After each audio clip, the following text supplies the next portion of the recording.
2023 Dadasaheb Phalke award ഇത്തവണ മലയാളികളുടെ സ്വന്തം നടൻ മോഹൻലാലിന്. ഇന്ത്യൻ സിനിമയിലെ സമഗ്ര സംഭാവനയ്ക്കുള്ള ഏറ്റവും വലിയ ബഹുമതിയാണ് ദാദാസാഹിബ് ഫാൽക്കെ അവാർഡ്. അടൂർ ഗോപാലകൃഷ്ണന് ശേഷം ദാദാസാഹിബ് ഫാൽക്കെ അവാർഡ് ലഭിക്കുന്ന മലയാളിയാണ് മോഹൻലാൽ.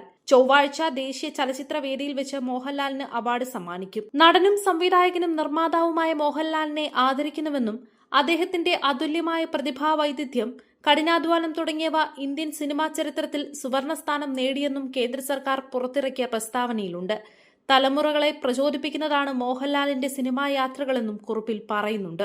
കഴിഞ്ഞ വർഷത്തെ ദാദാസാഹിബ് ഫാൽക്കെ പുരസ്കാരം ബോളിവുഡ് നടൻ മിഥുൻ ചക്രവർത്തിക്കായിരുന്നു. രാജ്യത്തെ പ്രഥമ സമ്പൂർണ്ണ ഫീച്ചർ സിനിമയായ രാജ ഹരിശ്ചന്ദ്രയുടെ സംവിധായകനായ ദാദാസാഹിബ് ഫാൽക്കെയുടെ സ്മരണ നിലനിർത്താൻ കേന്ദ്ര സർക്കാർ 1969 ഏർപ്പെടുത്തിയതാണ് ഈ പുരസ്കാരം.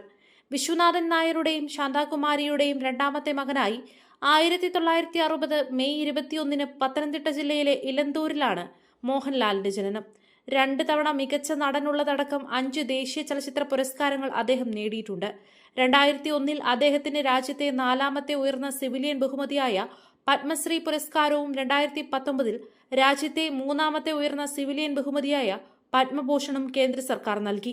2009 ഇന്ത്യൻ ടെറിട്ടോറിയൽ ആർമിയിൽ ലഫ്റ്റനന്റ് കേണൽ പദവിയും അദ്ദേഹത്തിന് ലഭിച്ചു. ചലച്ചിത്ര ലോകത്തിനും സംസ്കൃത നാടകത്തിനും നൽകിയ സംഭാവനകളെ മാനിച്ച് കാലടി ശ്രീ ശങ്കരാചാര്യ സംസ്കൃത സർവകലാശാല ഡോക്ടറേറ്റ് നൽകിയും മോഹൻലാലിനെ ആദരിച്ചിട്ടുണ്ട്.